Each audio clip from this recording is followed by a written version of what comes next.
이것이 나의 간증이요 이것이 나의 찬송일세 나 사는 동안 끊임없이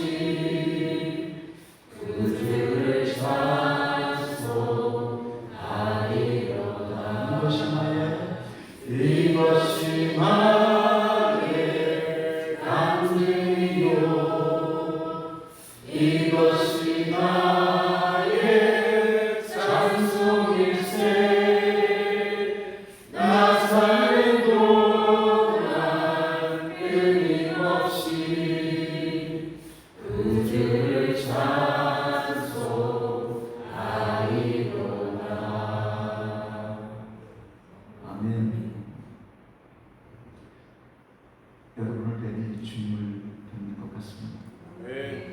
여러분 그렇게 생각하십니까? 옆분 하고 인사하십시다. 당신을 보니 주님을 뵙는 것 같습니다. 할렐루야. 제가 모 목사님을 뵌 지가 1년 전입니다. 1년 전 추석 때 제가 왔었습니다. 여러분 교회를 방문하지 못했지만 그때 목사님을 뵈면서 주님을 정말 뵙는 것 같았습니다. 주님이 좋으니까 그렇겠죠. 그 열정도 또 눈빛도 하나하나를 더 주님의 은혜 속에 또 채워가기를 원하시고 또 주님의 뜻대로 또 교회를 세우고자 하는 열정들을 배워볼 수 있었습니다. 주님이 또 섬기시는 또 교회가 어떤 교회가 궁금했었는데 또 초청해 주셔서 컨퍼런스를 앞두고 이 자리에 또 함께 말씀을 전할 수 있는 특별한 시간을 주셨습니다. 감사합니다. 또 우리 뉴욕에서 우리 형제 자매들 저분들하고 제가 20년을 함께 왔습니다. 교회는 다르지만 방향과 추구하는 나이스 예배 회복 운동, 온 땅에 내 자신부터 시작해서 하나님을 예배하는 예배가 무너지는 이 시대에 예배가 회복되기를 소원하는 또 주님만을 경외하고 주님 기뻐하는 예배자들로 서기를 원하는 그런 마음을 갖고 20년을 저 청년회 때 저 아주 어릴 때부터 함께 했던 자매들이죠. 여기까지 와서 또 함께 컨퍼런스를 섬길 수 있는 또 시간이 변질되지 않고 20년을 그대로 달려온 사람들입니다. 그것 또한 참 귀하다 싶어요. 은혜 속에 아무리 복된 은혜를 주어도 가다가 변질되기도 하고 넘어지고 타락도 하는데 여기까지 달려오는 것 자체가 큰 은혜라고 생각됩니다. 여러분 가운데 주님의 은혜와 능력으로 주께서 복되게 하시길 기도합니다. 아멘.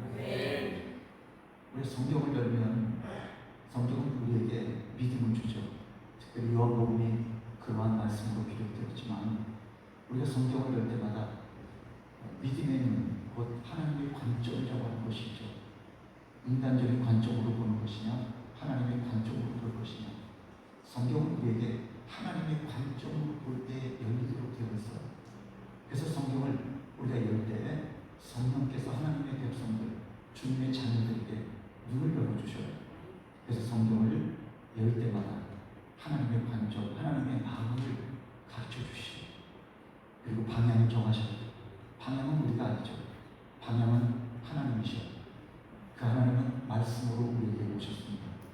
그리고 성경을 열 때마다 우리는 하나님이 우리에게 말씀하신 나는 길이다, 진리다, 생명이라고 말씀하신 대로 우리는 그 길에 들어선 것입니다. 아멘. 그 길을 따라갈 텐데 우리는 그 가운데서 진리를 만나죠. 진리는 변질되지 않습니다. 진리를 만난 자는 변질되지 않습니다. 시간이 갈수록 더 견고해지고 그리고 그 길 가운데 생명을 얻게 되죠. 궁극적인 것은 생명입니다. 그러나 우리는 이 땅에 사는 동안에 우리에겐 절대적인 이 믿음이 요구되어집니다. 오늘 이 시간에 저와 여러분의 심령 속에 하나님의 말씀이 들려지고 그리고 우리의 관점이 내 관점에서 하나님의 관점으로 우리의 시각조차 주님의 은혜의 관점으로 열려지길 바랍니다. 그때 우리 인생이 해석되기 시작해요. 요셉이 믿음으로 승리할 수 있었던 근거가 무엇입니까? 삶이 해석되어집니다. 내가 지금 누구와 함께 있고 내가 지금 어느 길로 가고 있으며 내가 무엇을 해야 되는지 그것을 어떻게 알았죠? 그가 그 고난 가운데 이미 어릴 적부터 배워왔고 들어왔던 그리고 경험되어졌던 그 하나님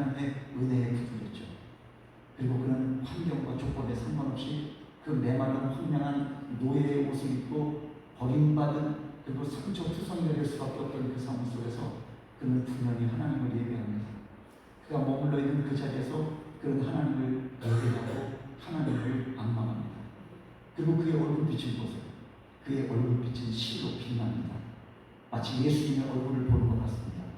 오늘 이 시간 주님 만난 여러분들 가운데도 그 놀라운 얼굴빛이 어떤 우리의 현장이 기가 막힌 환난과 고난의 현장에 지금 놓여 있을지라도 여러분의 심령의 눈빛이 하나님의 은혜와 마주치기를 바랍니다. 아멘. 은혜를 주실 주님을 찬양합니다. 우리 특별히 오늘 말씀을 열어보면 부정의 사건이 일어납니다. 예수님께서 마지막 십자가를 지시기 전 일주일 전이죠. 예수님은 성전에 들어가셔서 무너져가는 그 도성, 그 예배를 회복시키기를 원하는 주님의 마음, 주님을 향하여 온전히 서야 될 이 백성들의 예배가 피폐되어져 있고, 그것은 무엇을 얘기합니까? 그들의 삶이 불편하다는 얘기를 가지고 이야기하는 것이죠. 여러분, 그 도성, 그 성전에 들어가셔서 예수님이 하신 일이 무엇이었죠? 그것은 성전을 청결케 하는 일이었습니다. 성전을 무너뜨리려는 것이 목적이 아닙니다. 좀 보잘것없고 부족한 헤롯 성전이지만 그 성전에 예수님이 들어가셔서 이곳은 내 아버지 집이다. 이 아버지 집은 기도하는 집이다. 그 집을 향하여 우리 주님께서는 머물러 서셨고, 그리고 그 집에 들어가셔서 하신 일이 뭐죠? 그 안에서 장사하는 자들, 또한 예배를 근거로 종교 장사를 하는 그 대제사장들과 또 사기반들, 더 나아가서는 그 하나님의 백성들을 깨우시려는 우리 주님의 마음을 우리는 알게 됩니다. 그 도성에 들어가셔서 장사하는 자들의 상을 둘러엎으시고 비둘기 파는 자들의 상을 엎으시며, 그리고 착지 드시는 예수님의 모습, 그리고 그 사건 이후에 일어난 일들이 뭐죠? 그 다음날 아침 예수님께서 이른 아침에 성전에 올라가시는 가운데 무화과 나무를 보십니다. 무화과 나무를 보시고 거기 잎사귀 사이에서 열매를 찾습니다. 열매를 찾을 수가 없었죠. 그리고 예수님은 제자들이 보는 가운데 그 나무를 저주하셨다고 이야기합니다. 예수님은 저주하는 이 땅에 오신 것이 아니에요. 그런데 예수님은 그 나무를 저주하시면서 열매 없음을 한탄하시죠. 열매 있음을 요구하셔요. 여러분, 이 무화과 나무를 이야기할 때 적어도 두 가지로 해석을 합니다. 하나는 이스라엘 백성들을 상징하는 것이죠. 이스라엘 백성을 이야기하고, 하나는 우리 자신을 의미하죠. 결국 주님께서 무엇을 찾으셔요? 열매를 찾으셔요. 여러분, 주님께서는 오늘날도 해마다 우리가 추수때가 되어지면 열매를 보는 거죠. 여러분, 열매 없는 나무는 어찌하셨습니까? 열매 없는 나무는 우리 주님께서 찍어버리라 라고 하는 그거를 우리 예수님은 수없이 말씀하셔요. 그리고 마지막 날에 예수님께서 마태복음 25장에서 세 가지 비유를 말씀하시는데, 그때 말씀하신 일이 뭡니까? 하나는 열처리의 비유를 통해서 5명의 처녀들이 슬기롭고 지혜로우며 5명의 처녀들은 미련하고 어리석은 자라고 말씀하셔요. 특징이 뭡니까? 5명의 처녀들은 기름과 함께 기름병을 준비하고 등을 준비했죠. 그것은 하나님의 백성들의 어떤 주님 만나는, 신랑 되신 주님을 만나는 그런 신부들의 어떤 다른 분명한 태도였다는 것을 우리는 그들의 어떤 결혼 예식을 통해서 굳이 이야기할 필요가 없이 그걸 알고 있죠. 5명의 처녀들은 슬기롭고 지혜로워 신랑이 오실 그 시간을 알 수 없게 그 시간을 준비하는 가운데 등불과 함께 기름을 준비했습니다. 그리고 신랑을 맞이하여 신랑을 편찬 채 들어가는 내용입니다. 두 번째는 양과 염소의 비유입니다. 양과 염소의 비유를 통해서 말씀하신 것은 뭐예요? 동일하게 가난한 자를 향하여, 또한 소외된 자를 향하여, 또한 목마른 자에게 물 한 모금을 대접하는 것, 헐벗은 자에게 옷을 입힌 사건, 그리고 어려운 가운데 빠진 자를 돌본 그 이야기를 하셔요. 그러면서 너는 내가 헐벗었을 때, 내가 목말랐을 때 너는 나에게 물을 주었다. 이렇게 이야기하죠. 내가 언제 그랬습니까? 바로 그때 그 가난했던 그 자, 물이 필요했던 목말랐던 그 사람이 나였다. 모습에 주님으로 나였다. 그리고 너는 나에게 공개했다. 큰 일이 됐나요? 아니요. 아주 작은 일이에요. 그리고 너는 영원한 천국잔치에 참여하게 될 것이다. 그리고 그를 받으시는 그런 의미로 되어 있잖아요. 물론 그 다음에 부정은 너는 나에게 물 한 모금 대접하지 않았고 표현하자면 너는 나를 문전 박대했다라고 표현하셔요. 여러분, 우리가 주님과 동행한다. 내가 하나님의 사람이라는 것이 우리의 삶 속에 변증이 되어진다라고 이야기해요. 증거되어진다라고 이야기해요. 또 내 삶 속에 어떤 감정으로 이야기하자면 내 감정, 신앙 감정이라는 것이 있어요. 신앙 감정에서 아주 분명하게 표시되어지고 드러나는 것이 뭐죠? 내가 주님과 동행하고 있다. 내가 하나님의 백성이라고 하는 것이 무엇으로 드러납니까? 무슨 감정으로 드러나죠? 기쁨으로 드러나요. 그래서 빌립보서의 핵심 내용은 감옥에 있던, 이제 죽을 날을 준비하고 있는 것과 같은 이 감옥에 있던 이 사도 바울이 빌립보 교회를 향하여 너는 기뻐해라. 내가 다시 말하오니 기뻐해라. 주 안에서 기뻐하라. 아멘. 네. 여러분, 어떻게 감옥이라고 하는 환경에서 기도하고 찬송하고 또한 감사할 수 있겠어요? 굉장히 중요한 신앙 감정이죠. 왜죠? 주님이 나와에게 함께하고 계실 때. 여러분, 신앙 감정에 기쁨만 있습니까? 감사하죠. 감사는 성도의 열매입니다. 믿습니까? 네. 우리가 신앙생활하면서 감사를 잃어버려요. 그 동시에 기쁨도 상실하는 것이죠. 여러분, 감사는 열매예요. 그래서 하나님의 백성들은 내가 머물러 있는 조건, 환경을 넘어서서 주님의 백성으로서의 어떤 변증이라고 할까요? 그것을 감사하는, 이 감사로 고백하는 하나님의 사람들이죠. 우리 목사님 기도 예배를 시작하시면서 감사합니다, 감사합니다, 감사합니다 그러셨어요. 정말 뜨거운 기도예요. 더 이상 무엇이 필요하겠습니까? 감사는 열매입니다. 또한 그 꿈이겠습니까? 소망이죠. 앞으로 오실 주님, 내가 주님 앞에 서다를 소망하면서 그 추수때가 되어지면 다시 오실 주님, 다시 오신 주님을 우리가 맞이할 텐데, 그날 맞이할 때 내가 주님 앞에 무엇을 하나를 안겨주 앞에 맞이할까? 여러분, 이 모습을 취하여 하나님 앞에 머물러 서서 우리에게 주어진 이 광야길, 척박한 우리 인생의 이 광야길을 우리가 오늘도 걸어가고 있지 않습니까? 여러분의 삶 속에 우리 주님이 찾으신 게 뭘까요? 바로 열매죠. 열매. 추수 감사주일 때만 열매를 생각하는 것이 아닙니다. 우리는 늘 주님 앞에 열매가 무엇인가, 내가 주님 앞에 설 때 어떤 모습으로 설 것인가에 대한 궁금함, 또는 기대감, 또는 소망, 그 가운데 내게 주어진 삶의 현장에서는 예비를 통하여 말씀하시는 것처럼 하나님이 거룩하시니 나도 거룩합니다. 아멘. 네. 주님이 거룩하시니 나도 거룩합니다. 또한 하나님 기뻐하시는 그런 예배자로 주님 앞에 서기를 소원하는 마음이 성경 창세기부터 요한계시록까지 가득 차 있어요. 그래서 성경은 예배의 책이에요. 또한 회복의 책이죠. 타락한 인생들에게 하나님이 주신 것이 무엇입니까? 가죽옷이었죠. 가죽옷을 지어 입히시면서 누군가가 죽어야 누군가가 산다는 그런 예배를, 피를 담고 있죠. 그리고 그들이 가죽옷을 지어 입히셨어요. 그리고 예배를 가르치시죠. 그리고 그들을 에덴 동산에서 내어 보내시면서 하나님이 주신 것이 무엇입니까? 제사입니다. 예배입니다. 하나님을 만나는 길, 그 약도가 어디에 있는가, 그 길이 어디에 있는가, 제사 속에 담아놓으셨습니다. 그 제사 속에, 그 제사 가운데 우리가 신약으로 예배하는 예배 속에서 예배를 통하여 우리가 하나님을 만나는 것입니다. 어떻게 만나죠? 말씀으로, 성령의 교통 가운데 만납니다. 하나님이 어디에 계셔요? 하나님이 예배하는 자들 가운데 여기에 함께 하십니다. 아멘. 하나님은 여기 있다, 저기 있다. 하나님은 어느 곳에나 계십니다. 하나님은 온 땅을 창조하신 하나님이십니다. 그런데 그 하나님은 여러분 제단을 짓게 하시고 제단을 쌓게 하시고 아브라함이 움직이는 곳마다 제단을 쌓아서 예배하도록 하나님은 그렇게 방향을 주셨어요. 그래서 예배를 통하여, 예배의 제단을 통하여 거기에서 하나님이 거기에 너를 만나주겠다고 말씀하셨고 거기에 길이 있어요. 그리고 성막을 지었죠. 타락한 인생들이 출애굽고 성막을 짓게 하십니다. 그리고 성막에 하나님이 임재하신다고 하셔요.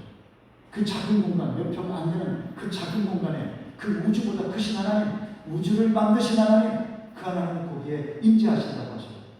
그럼 거기를 하나님의 집이라고 하셔요. 그럼 하나님 거기에 묵고 계십니까? 아니에요. 하나님의 눈이 거기에 있고 또 성막이라고 하는 그 안에 하나님께서 지금으로 말하는 교회죠. 주님이 거기에 임재하셔서 내가 너에게 너의 갈 길을 가르쳐 보이겠다고 말씀하셨어요. 내가 거기에서 너를 만나겠다 말씀하셨어요. 할렐루야. 여러분, 그런 의미에서 우리가 지금 이 시기에 교회라는 곳에 보이지만 어떤 분은요 아주 강하게 설교를 하시는데 굉장히 유명한 목사님이 있어요. 이름 되면 다 아셔요. 그러면요 지금도 교회를 성전이라고 말하고 있는 그 전문 목사님들을 향하여 아주 안타깝게 이야기해요. 여러분, 이곳이 성전이라고 하면 틀립니까? 맞습니까? 틀립니까? 안 맞습니까? 여러분, 성전이라는 게 거룩한 장소 아니에요. 주님 만나는 곳이 거룩한 곳입니다. 여러분, 저는 분명히 믿죠. 성경을 통해 믿는 것이 무엇이냐면 우리가 저 성전문을, 저 교회당, 예배당 문을 열고 들어올 때 여러분, 주님께서 이렇게 주님의 보혈로 우리를 덮으신다는 거예요. 주님이 여기에 함께 하셔서 나를 만나주겠다고 말씀하셨어요. 여러분, 이곳이 보잘것없이 아주 조그만 여러분 가족들이 모이는 방인지라도 주님을 예배하는 십자가가 붙여있고 주님을 예배하는 주님의 보혈의 은혜가 있다면 바로 그것이 교회로 주님이 임재하는 곳입니다. 아멘. 그럼 여기 주님의 백성들이 모인 이곳은 바로 거룩한 곳이라는 것은 이건 절대적으로 틀릴 수가 없는 것이죠. 그 구약 이야기라고 하는 거예요. 아니요. 구약과 신약은 연결선상에서 하나입니다. 그래서 구약을 열 때 신약에서 하나님이 이루신 일들을 보고 신약을 열면서 우리는 구약의 모형을, 이 신약에 주님께서 하신 말씀들의 분명한 그 모형들을, 그 짝을 우리 성경을 통해서 찾지 않습니까? 그래서 구약을 그림자라고 하고 신약을 어떤 실체라고도 이야기를 하는 거예요. 그래서 신약과 구약은 하나의 개념이에요. 제사라는 것과 예배라는 개념은 통합되어진 하나의 개념이에요. 그래서 제사시대부터 시작되어진, 아니 더 나아가면 에덴 동산에서부터 시작되어진 그 예배의 그 과정이 제단과 또한 성막과 그리고 솔로몬이 세운 그 성전과 그리고 그들이 포로기에 끌려가서 있었던 그 회당이라는 곳과 그리고 다시 돌아와서 성전을 세우고 그리고 지금에 이르기까지 어떤 교회의 역사는 통합적인 것이고 하나의 개념이에요. 우리 주님은 오늘날도 지금도 여기에 함께 하시고 오늘 말씀하시는 하나님이신 줄 믿습니다. 아멘. 여러분, 바로 그 성전에 예수님 헤롯 성전인데 어떻게 그 더럽혀진 그 정치적으로 세워진 그 성전을 다른 성전이 할 수 있겠습니까? 그런데 우리 주님은 그 성전으로 절기 때마다 들어가셨고 그리고 거기에서 하나님 앞에 기도하는 모습을 우리에게 보여주셔요. 그리고 그 땅은 피폐한 땅 아닙니까? 그런데 그곳에서 우리 주님께서 우리에게 굉장히 중요한 모습을 보여주십니다. 예배가 타락되어지고 성전 제사가 무너진 그 성전을 향하여 우리 주님께서 채찍을 드신 거예요. 대제사장들과 서기관들과 종교 지도자들은 장사꾼들과 결탁이 되어서 그 종교라고 하는 이름으로 하나님을 섬긴다라고 하는 제사라고 하는 이름으로 그들은 종교 장사꾼이 되었어요. 그들이 얼마나 많은 이익을 취했을까요? 그런 가운데 여러분, 돈 버는 게 무슨 죄입니까? 그러나 그들의 방법은 하나님을 이용한, 예배를 이용한, 그러나 그들의 심령은 예배가 없었죠. 예배는 신령과 진정으로 드려지는 것이죠. 신령과 진정은 영으로 또한 진리의 말씀 안에서 하나님의 말씀 가운데 거하여 하나님 앞에 드려지고 또 하나님은 우리에게 진리를 말씀하시고 그래서 우리의 갈 길 잃어버린 이 광야길에서 우리의 길이 되시고 빛이 되시는 그 놀라우신 은혜의 역사가 예배 가운데 있는 것입니다. 아멘. 그래서 우리가 하나님의 말씀을 들을 때 우리는 정말 빛을 보는 것을 알죠. 그 말씀이 여러분의 길인 줄로 믿습니다. 여러분, 그 성전을 주께서 지금 무너뜨리려는 것이 아니라 회복시키려는 예수님. 여러분, 그 피폐한 그 성전의 모습이 지금 곤란히 있다는 것을 우리가 알잖아요. 굉장히 복잡합니다. 그리고 그 안에서 예수님은 네 종류의 사람을 만나셔요. 네 종류의 사람을 만나시는데 첫 번째 사람이 누구였습니까? 장사하는 자들, 자기 이익을 취하려는 자들. 하나님의 성전은, 교회는 기도하는 곳이라고 말씀하셔요. 이 집은 만민이 기도하는 아버지의 집이라고 그러셔요. 여러분 이 사실을 믿습니까? 네. 여러분 이 교회가, 여러분 이 주님의 절이 만민이 기도해야 될, 하나님을 섬기기 위한, 하나님의 백성들을 위한 그런 분명한 곳임을 믿습니다. 네. 여러분 여기서 기도하면 어떤 일이 벌어질까요? 하나님의 교회들이 왕성하게 하나님을 예배한다. 여러분 기도한다는 것은 예배를 이야기해요. 여러분 예배와 기도는 뗄 수가 없어요. 거기에 말씀은 당연히 뗄 수가 없죠. 예배한다, 기도한다, 말씀을 듣는다, 하나님의 말씀을 청종한다, 하나님 앞에 나를 드린다. 이거 다 예배예요. 여러분 하나님의 교회가, 주님 말씀하셔요. 장사꾼을 만나셔서 그 장사꾼들을 향하여 책찍을 들고 그들을 다 엎으셔요. 여러분 그것을 세상의 CNN 그 기자가 앵글을 잡고, 카메라 앵글을 잡아서 예수님 행하시는 일들을 리포트로 또 카메라로 찍어서 보고하면 어떤 일이 있을까요? 예수님은 호악스럽다. 그럼 거기에 잡힌 그 내용들을 아주 부분적인 그 동기도, 어떤 이 방향도 알지 못한 채로 그 눈에 보이는 것을 팩트라고 가져가요. 그건 거짓이에요. 예수님을, 하나님을 전혀 모르는 그런 리포터의 리포터 보고일 겁니다. 여러분 예수님 하신 일이 있어요. 여러분 그럼 주님 뭐라고 하셔요? 내 아버지 집은 기도하는 집이다. 일컬거든 너희들은 이 집을 강도의 소굴이 되게 했다라고 말씀하십니다. 여러분 강도의 소굴이 뭡니까? 강도들이 모였대요. 아니 지금 성전 안에 있는 자들이 나름대로 기도도 하려고 그러고 뭔가 모였는데 우리 주님은 그들을 향하여 말씀하셔요. 아버지께 기도하는, 예배하는 이곳을 강도의 소굴이 되게 했다. 바꿔 말하면 뭘까요? 교회가, 성도가, 하나님의 백성들이 주님을 만나지 못하면 어떤 일이 벌어질까요? 교회는 그저 소셜 미팅 장소가 될 수밖에 없어요. 이것은 거룩한 것인데, 주님 만나지 못하면, 주님을 알지 못하면, 주님을 온전히 예배하지 못하면, 주님을 온전히 경험하지 못하면 오히려 강도의 분별이 됩니다. 여러분 하나님께서 아담과 하와를 에덴 동산에 내어 보내시고 아담과 하와가 아이를 낳았죠. 가인을 낳았습니다. 아벨을 낳았습니다. 여러분 가인은 어떻게 합니까? 그들 다 예배드렸어요. 가인도 예배드렸고 아벨도 예배했어요. 예배 안 한 게 아니에요. 그런데 하나님이 받는 제사가 있고 받는 예물, 그리고 받는 인격이 있었대요. 그게 가인과 아벨과의 구분점이에요. 하나님은 가인은 받지 않으셨고 아벨을 받으셨다고 말씀하셔요. 그 차이가 뭡니까? 가인은 믿음으로 드리지 않았죠. 눈에 보이는 형식은 주일날, 안식일날 그들이 예배를 드렸을 것은 장명한 사실이겠죠. 하나님이 정한 날에 그들은 예배를 나갔습니다. 그 예물을 가지고 나갔습니다. 눈에 보이는 예물도 있잖아요. 빈손으로 나가는 것도 아닙니다. 그 하나님이 가르쳐준 그대로 나간 겁니다. 그런데 가인의 신앙은 믿음으로 나가는 것이 아니죠. 어떤 형식적인 것이었어요. 시간이 갈수록 예배를 계속 반복해서 드리면 드릴수록 가인의 삶은 어떻게 되어져 있습니까? 그는 변질되고 있죠. 예배 가운데 하나님을 만나지 못하는 제단, 정말 하나님의 그 임재하심, 하나님이 내게 말씀하시는 그 음성을 온전히 들을 수 없는 백성이 누굽니까? 가인이에요. 성경은 가인의 길을 따르지 말라고 하죠. 그리고 가인의 제사를 하나님이 거절하셨어요. 여러분 그 정도로 우리가 민감해질 수 있다면 참 대단한 거 아닙니까?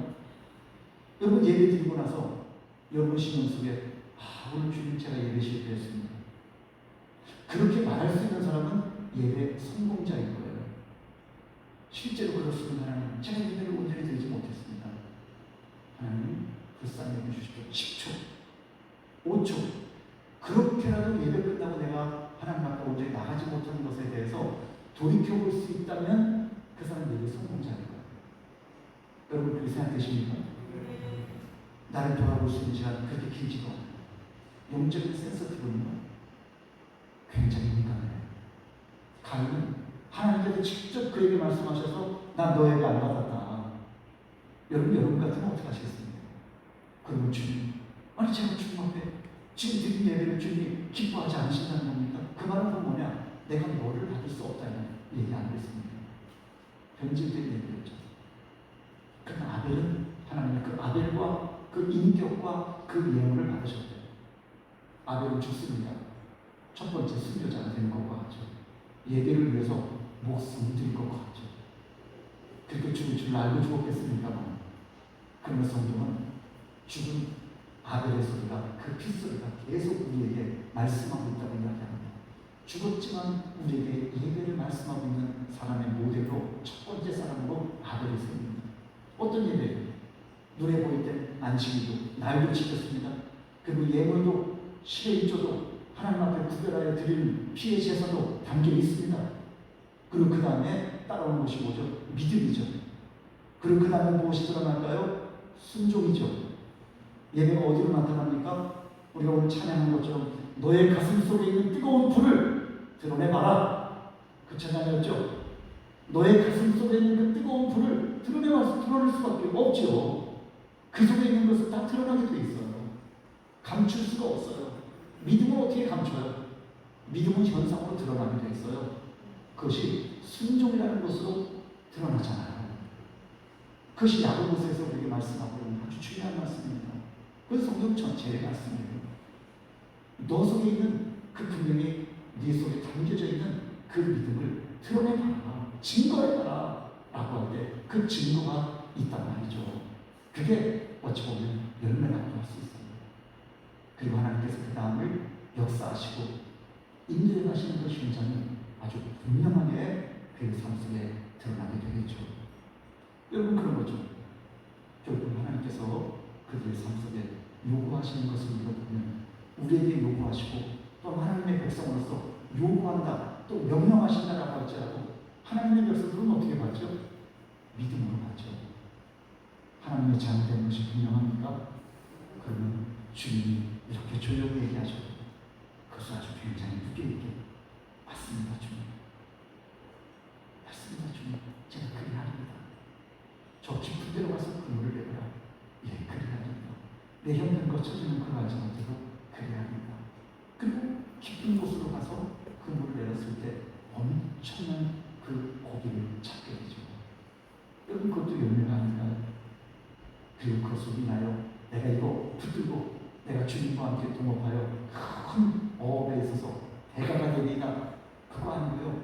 그거 다 내려놓고 예수님 따라가는 인생으로 변합니다. 그리고 그의 삶 속에 열매가 뭘까요? 너는 이제부터 먹고 사는 일에 너는 전전했던 물고기 잡는 인생이었지만 이제부터 너는 사람을 취하는 자가 될 것이다. 그리고 아멘 하고 따르는 길. 여러분, 거기까지가 예배자의 삶이에요. 그리고 그 뒤로 베드로를 통하여 수많은 영혼들이, 또는 교회가 세워지고 수많은 영혼들이 주께로 돌아오는 그 역사가 있었죠. 여러분, 주님께서 이 성전 안에 들어오셔서 만난 그들을 향하여 또 이 성전 안에 있는 그들, 또 우리를 향하여서도 동일하게 말씀하시는 것이 책찍을 들고 얘기할지라도 굉장히 심각하게 예수님께서 무척 화가 난 모습으로 이야기하신다 할지라도 여러분, 그 모습은 우리를 회복시키시려는 하나님의 계획이 있단 말이죠. 하나님의 마음이 거기에 담겨 있는 거예요. 주님의 마음이 느껴지십니까? 아버지가 화가 났습니다. 무척 화가 났습니다. 왜 화가 났을까요?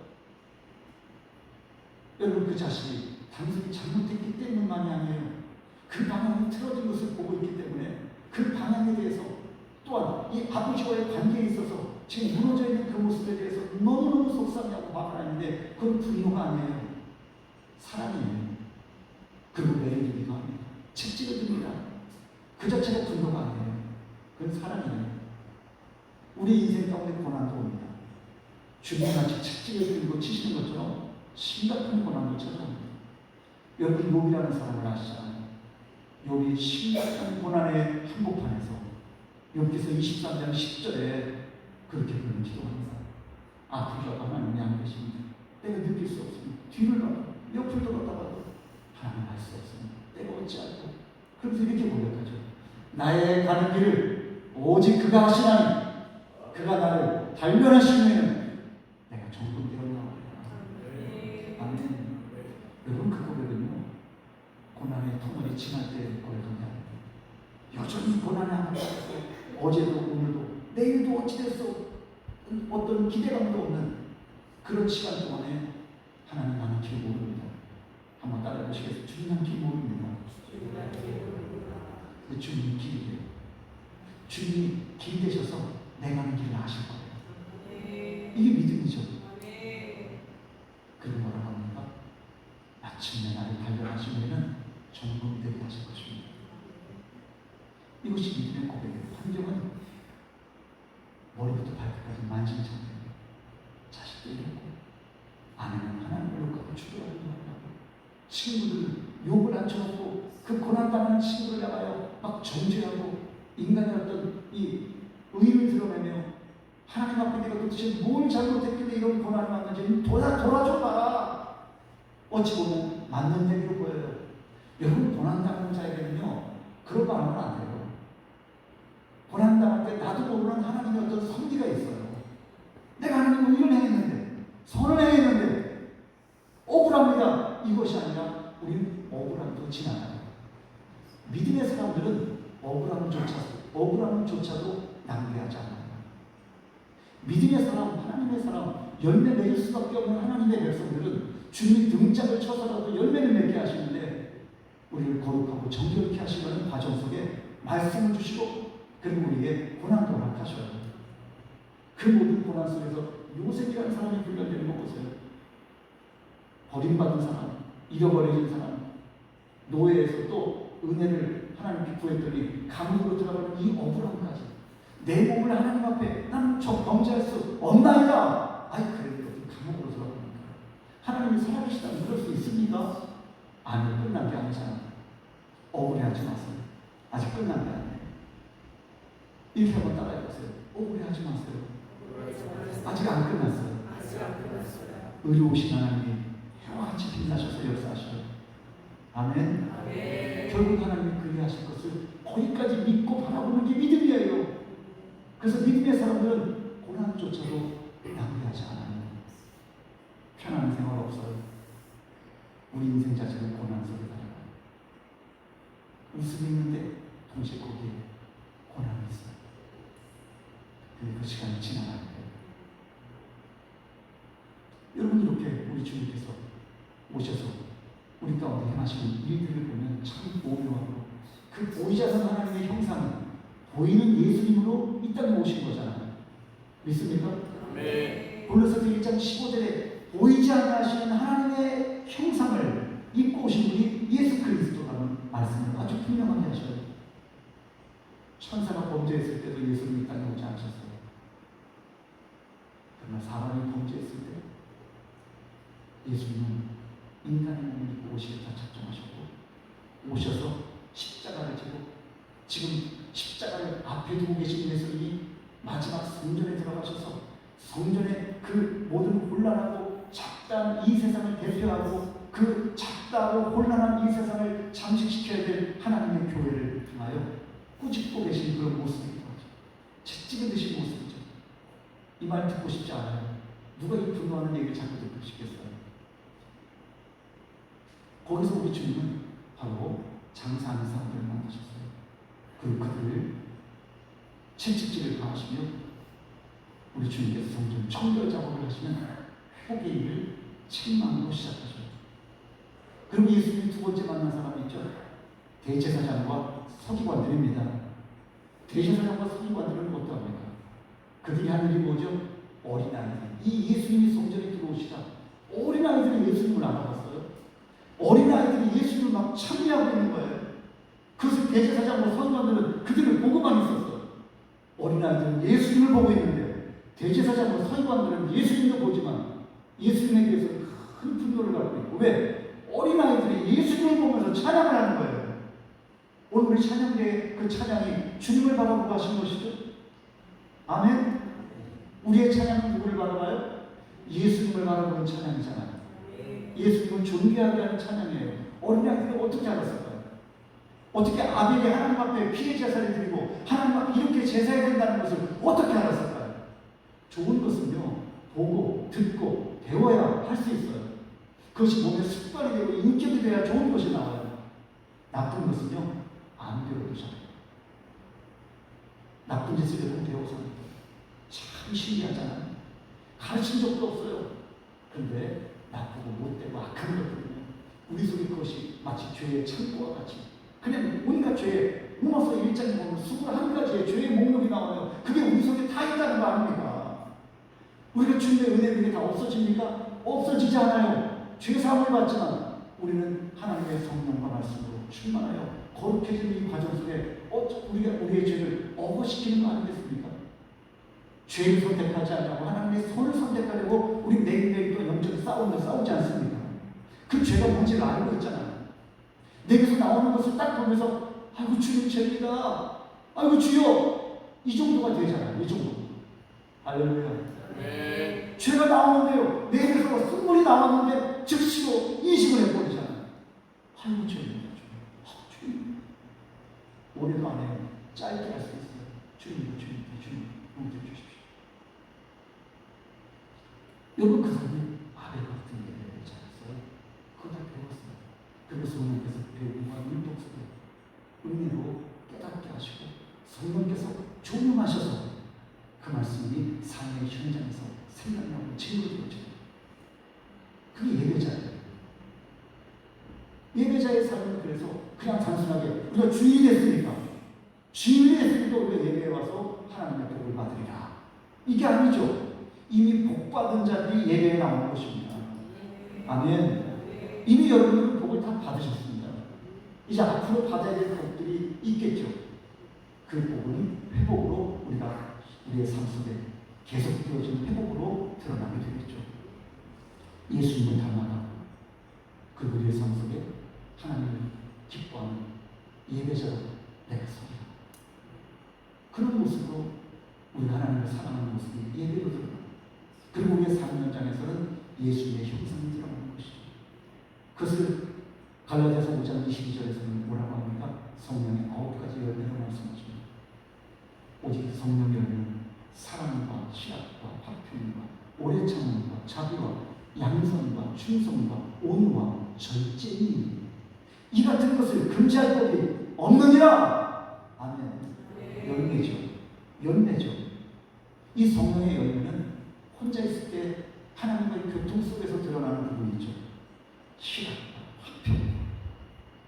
여러분 나머지 모든 오래 참음, 자비, 양선, 충성, 온유, 절제 이것은 모두 공동체 속에서 드러나잖아요.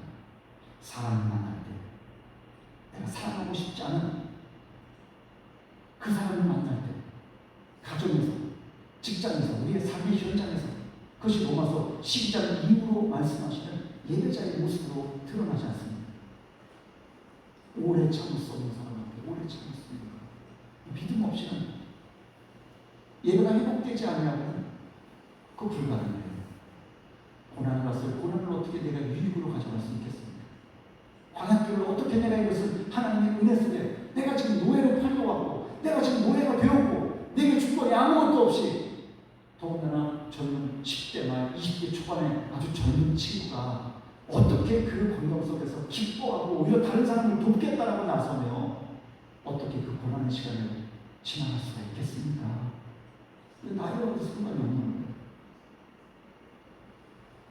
그의 별명이 뭡니까? 하나님과 함께하는 사람이잖아요. 여러분의 별명이 뭡니까? 여러분이 나타나는 닉네임, 세상 사람이 여러분이 붙여주는 그 열매가 무엇인가요?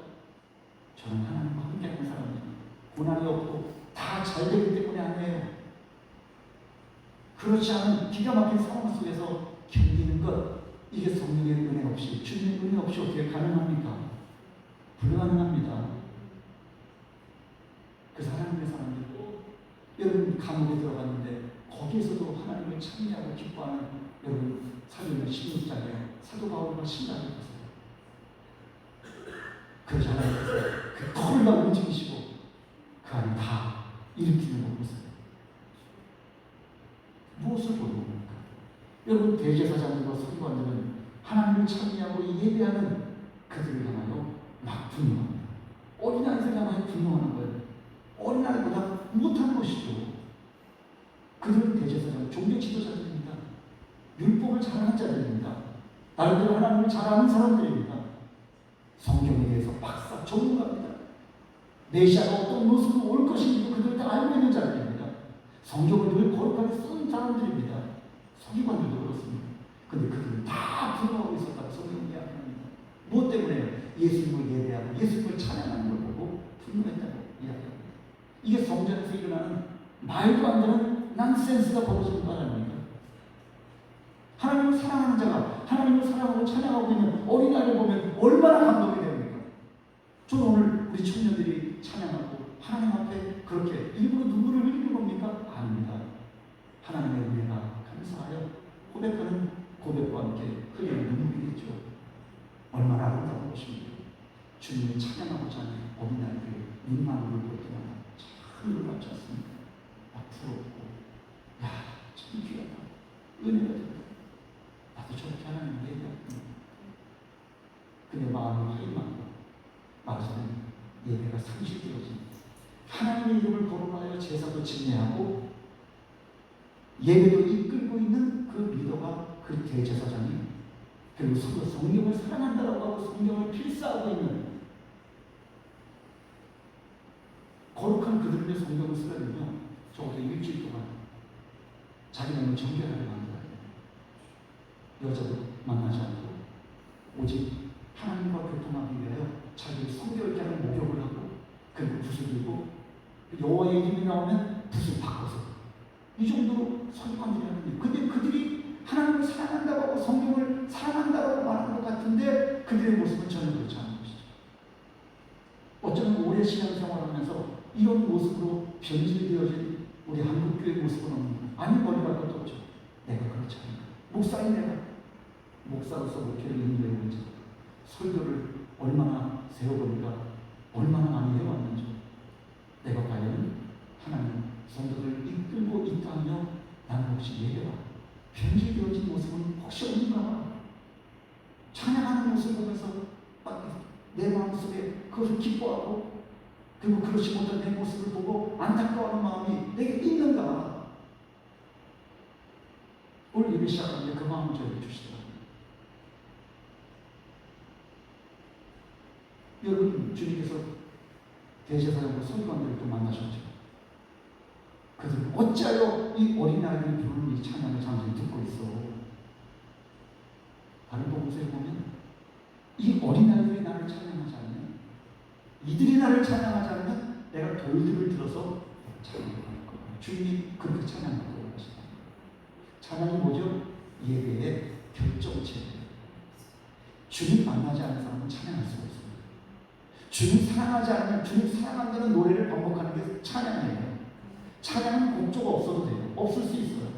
우리의 삶이 그냥 내가 말하고 감사하고 찬양하고 주님을 인정하고 이게 다 찬송이에요. 여러분 찬송하고 있습니까? 여러분의 입에서 나오는 감사가 찬송이에요.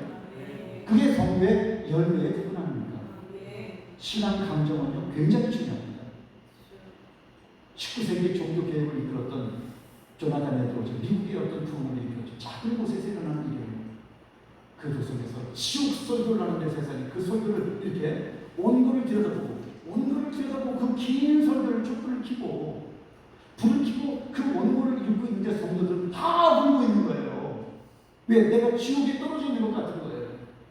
내가 지옥에 갈 것 같다는 거예요. 얼마나 성령께서 강하게 역사하셨는지. 막 웅변 설교도 아니에요. 감동을 주기 위해서 움직이는 것도 아니에요. 그냥 원고를 읽는 것밖에 없어요. 준비하는 그것도 짧지가 않아요. 책이에요, 책. 1시간 반이 됐을까요? 그러나 끝까지 여러분 지금 문대가 아니라 끝까지 내가 준비한 말씀을 들으십시오. 그러면서 설교를 이어가셨다니까요. 근데 원교회가 다 뒤집어지고 회개 역사가 알고 죽은 자가 끊겠다 결단하기 시작해요. 부흥이 일어난 거예요. 그게 기폭제가 돼서 미국의 어떤 대각성 운동의 역사가 시작되었다는 거 아니겠습니까? 참 놀랍죠. 그런 역할들을 감당해낸 대제사장들의 설교입니다. 주님 앞에 예배를 담는 게 있어요. 예배 인도자들, 예배 사역자들, 리더들이. 여러분 교회가 혼란하면요 세상은 말할 것도 없어요. 이 시대의 한국교회, 한국의 이 상황들을 보면서 어떻게 긍정도 있지만 부정적인 시각으로 보이는 교회가 지금 너무 많이 무너져 있잖아요. 너무 많이 피폐되어 있잖아요. 이 교회는 지금 막 살아 움직이는 교회로 제가 막 이렇게 느껴져요. 그런데 상당히 지금 위험한 상황에 온 도성, 정치적으로, 경제적으로, 문화, 사회적으로, 법적으로 말할 수 없이 찢겨지는 성경을 막 다 찢어버리고 있는 그런 형태에 빠져있지 않습니까? 곧 동성연애, 곧 여러분 이제 들어갑니다. 그러면 미국의 현장은 지금 계속 지금 떨어지고 있는데 교회들이 막 지탱하고 있는 거예요. 지금 미국 교회들이 막 지탱하고 있어요. 거룩한 교회 참 좋은 교회들 아직 여전히 많이 있습니다. 미국 교회 목사님들 좀 훌륭한 분들 아직도 많이 있습니다. 한쪽은 막 떨어지고 음란과 모든 물질과 이런 모든 것들이 막 타락하는 것 같지만 아니요. 그 속에서 하나님께서 하나님의 종들을 또 세우시고 교회를 지탱하는 것입니다. 그 가운데 우리가 지금 저도 여기 와서 내일부터 시작될 나이스로 컨퍼런스 같은 경우에는 이 무너져가고 있는 이 급속도로 떨어지는 이 시대의 이 타락상을 조금 더 지켜보자.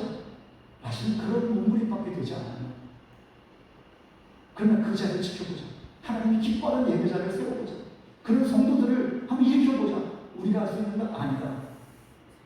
그래서 말씀과 성령을 의지하여 예배 회복운동, 나이스 그 무브먼트를 온 세계 가운데 지난 35년 동안 달려온 겁니다. 저도 한 20여 년을 달려왔습니다.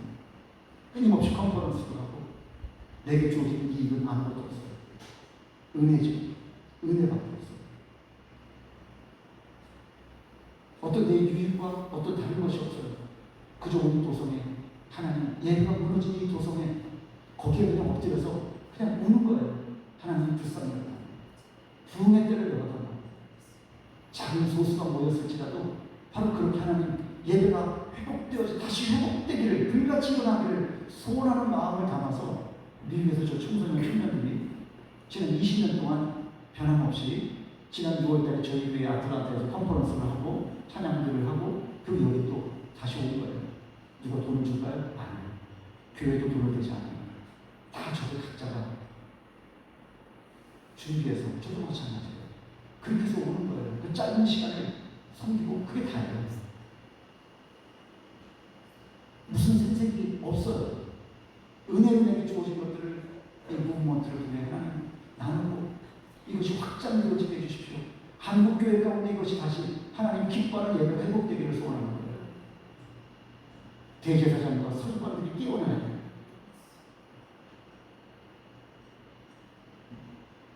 예수님도 그걸 만나셨어요. 예수님께 나온 소경과 전원자들이 있어요. 소경과 전원자들이 예수님께 어떻게 나왔을까요? 소경은 앞을 보지 못해요. 다리가 전원자들은 걸을 수가 없어요. 예수님은 어떻게 어디 계신지라고 나가요. 참 신기하죠. 소경과 전원자들만 이 성전에서 막 복잡하게 돌아가는 이 세계 속에 그들만 예수께로 나와서 예수님이 기도해요. 우리 고쳐주십시오.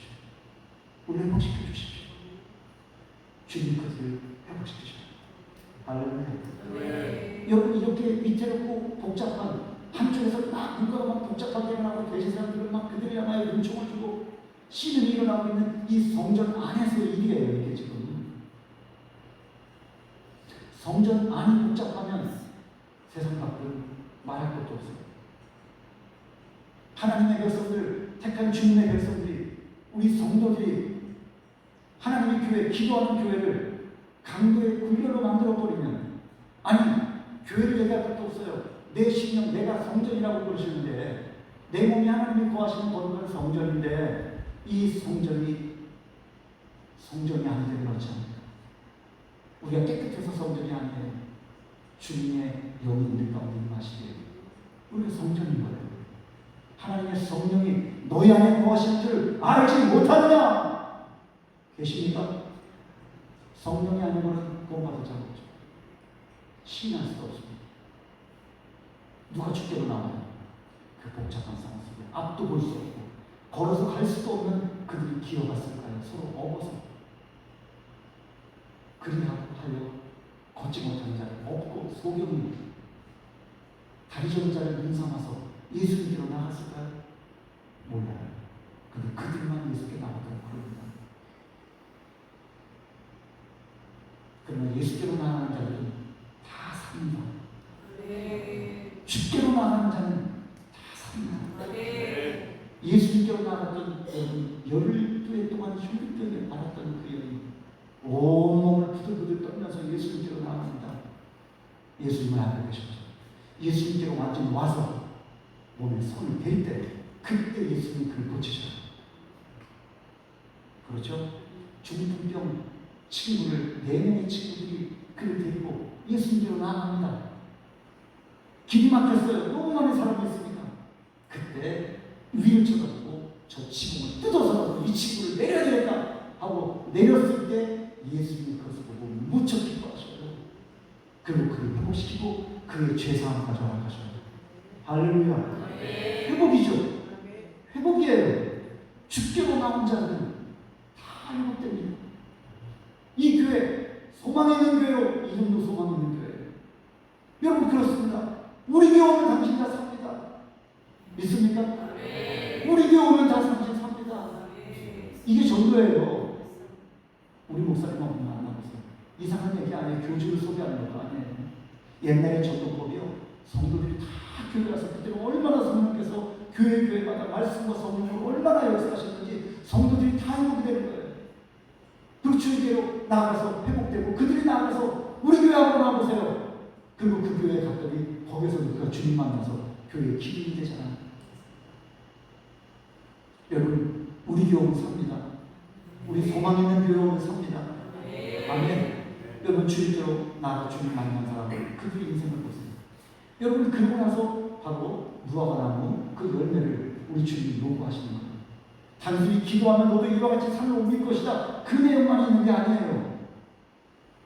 뭐예요? 주님이 열매를 찾으시는 거예요.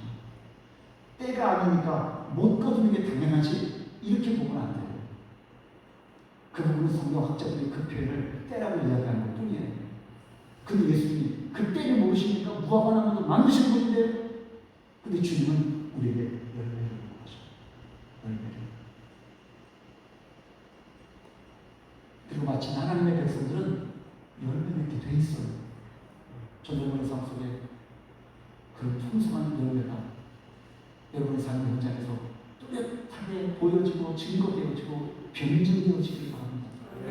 아멘. 고난 속에서 열매가 없으니까 고난을 이기는 게 열매예요. 고난을 이겨요.